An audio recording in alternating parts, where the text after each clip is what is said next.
Halo Pisokers, selamat jumpa lagi di Pisok Trips.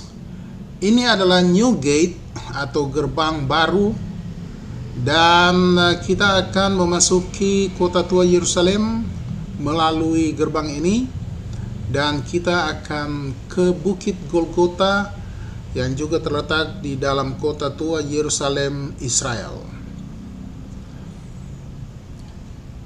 Jadi kota tua Yerusalem ini dibagi atas 4 quarters atau 4 bagian, ditambah dengan Bukit Bait Suci.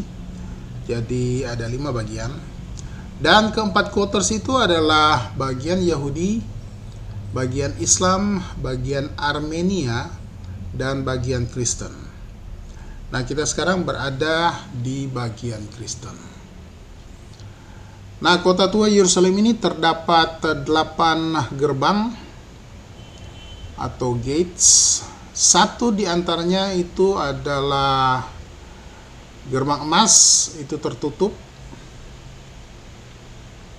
Nah, ini adalah sekolah De La Salle, De La Salle High School di Yerusalem. Jadi terdapat 8 gerbang, dan satu di antaranya yaitu gerbang emas itu disegel atau tertutup, sedangkan 7 lainnya itu terbuka.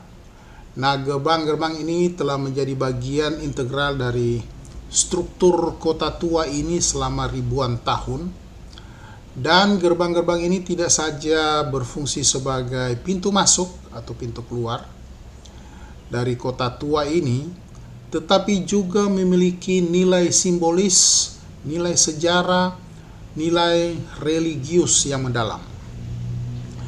Nah, mulai dari gerbang New Gate ini, gerbang ini adalah salah satu dari 8 gerbang, dan ini terletak di bagian barat laut kota tua, dan ini merupakan satu-satunya gerbang yang dibangun pada zaman Ottoman, yaitu pada tahun 1889 Masehi. Jadi dinamakan gerbang baru, tetapi tidak terlalu baru juga. Namun kalau dibandingkan dengan gerbang-gerbang lainnya, maka tentu saja ini masih relatif baru ya. Gerbang-gerbang lain itu memang sudah sangat tua.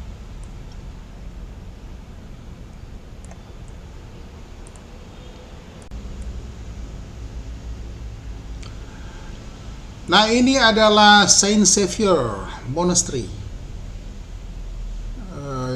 gereja Saint Xavier Monastery, dan kita bisa baca di situ tertulis Lauda Deum Tuum Sion, yang artinya terpujilah Tuhan, O Sion. Ya, Sion itu adalah sebutan untuk Yerusalem, Putri Sion, itu Yerusalem. Jadi gerejanya itu, menaranya itu kelihatan di sana ya. Nah, jadi meskipun disebut gerbang baru, tetapi gerbang ini juga sudah memiliki nilai historis yang signifikan.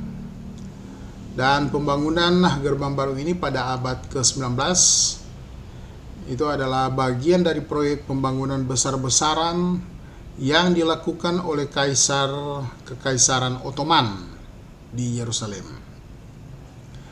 Dan proyek ini termasuk pembangunan tembok dan gerbang baru ini khususnya, serta penanganan ulang atau penataan ulang beberapa bagian kota. Nah, kita sekarang sudah tiba di Gereja Makam Kudus atau Church of Holy Sepulchre, Gereja Makam Kudus. Nah, gereja ini dibangun oleh Ratu Helena pada tahun 332 sesudah Masehi tentu saja. Tetapi pada tahun 614 orang Persia menghancurkan gereja ini, dan kemudian salib yang dimana Tuhan Yesus itu disalibkan itu kemudian dibawa ke Persia. Jadi Persia itu adalah Iran sekarang ya. Kemudian pada tahun 628 Kaisar Herakles mengambil salib itu kembali, kemudian membawanya ke gereja ini kembali. Kemudian pada tahun 808 Uskup Konstantinus Monomachus membangun kembali gereja ini, tetapi ukurannya lebih kecil dari yang semula. Dan pada tanggal 18 Oktober 1009 tahun 1009 gereja ini dihancurkan oleh Sultan Mesir, dan gereja ini kemudian dibangun lagi oleh pasukan perang salib pada tahun 1149. Nah, di Bukit Golgota ini ada 4 stasi. Jadi jalan salib itu terdapat 14 stasi, dan 4 stasi itu berada di Bukit Golgota, yaitu stasi 10, 11, 12, 13. Dan pada stasi 10 itu pakaian Yesus ditanggalkan. Stasi 11 Yesus disalibkan. Kemudian stasi 12 tempat Yesus wafat. Dan kemudian stasi 13 mayat Yesus diturunkan. Dan ada satu stasi lagi, yaitu stasi 14 di mana Yesus dikuburkan. Jadi ini adalah tempat jenazah Yesus dibaringkan, dan ada seorang yang bernama Yusuf dari Arimatea. Dia kemudian meminta jenazah Yesus kepada Pilatus untuk dimakamkan, dan Yesus kemudian dimakamkan di kuburnya Yusuf Arimatea, Yusuf dari Arimatea. Namun akhirnya kuburan itu kosong karena Tuhan Yesus telah bangkit. Nah, lokasi di mana Tuhan Yesus itu disalibkan itu nanti kita ke atas, ya, ada di bagian atas. Tetapi di sekitar lokasi sini juga Tuhan Yesus itu dimakamkan.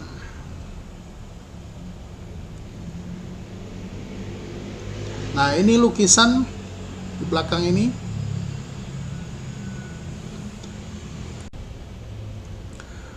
Nah, di lukisan itu dari kanan ke kiri, Tuhan Yesus diturunkan dari kayu salib. Ya, ini tempatnya itu di atas, nanti kita ke atas sebentar. Kemudian dibaringkan di tempat ini. Nah, ini adalah botol dengan minyak narwastu.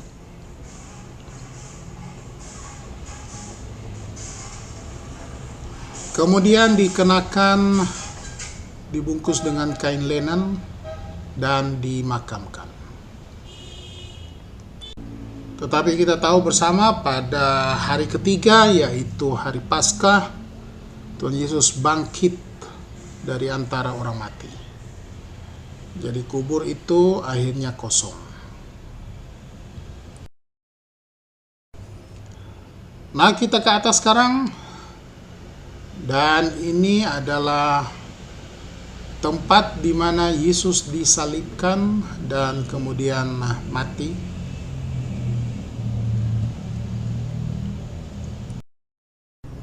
Di kanan ini ada stasi ke-10, yaitu tempat di mana pakaian Yesus ditanggalkan. Jadi di sini tempat Tuhan Yesus disalibkan.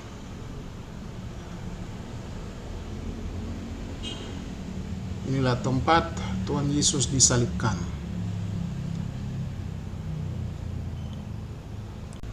Dan pada saat disalibkan, Tuhan Yesus berkata, "Ya Bapa, ampunilah mereka, sebab mereka tidak tahu apa yang mereka perbuat."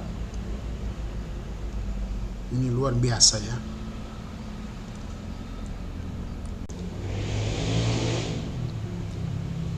Jadi ini adalah lokasi di mana Tuhan Yesus disalibkan. Dan ini adalah stasi ke-12. Sedangkan di kirinya itu adalah stasi ke-11 di mana Tuhan Yesus dipaku di kayu salib. Dan di sebelah kanan yaitu stasi ke-13 di mana Tuhan Yesus diturunkan dari kayu salib. Jadi dari sini kemudian berlanjut ke yang di bawah tadi, di mana jenazah Tuhan Yesus dibaringkan dan dikenakan kain kafan dan kemudian dimakamkan.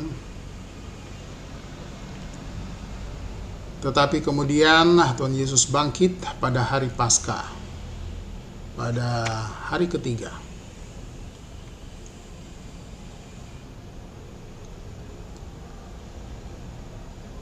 Jadi seperti inilah karya keselamatan daripada Tuhan yang mengaruniakan anaknya yang tunggal, yaitu Tuhan Yesus Kristus, untuk mati di kayu salib untuk penebusan dosa kita semua dan untuk keselamatan. Nah, jadi kemudian jenazah Tuhan Yesus itu dikuburkan di sini. Jadi ini tempat makam Tuhan Yesus, tetapi kemudian menjadi kosong ya. Nah, besokers, kembali ke gerbang-gerbang. Jadi kita tadi masuk di gerbang baru atau gerbang New Gate, dan ada juga gerbang Dung, dan ini berasal dari bahasa Ibrani yaitu Sa'ar Haspot. Maaf kalau penyebutannya agak keliru, yang artinya adalah gerbang tumpukan sampah. Nah, ini merujuk pada letak gerbang ini yang dekat dengan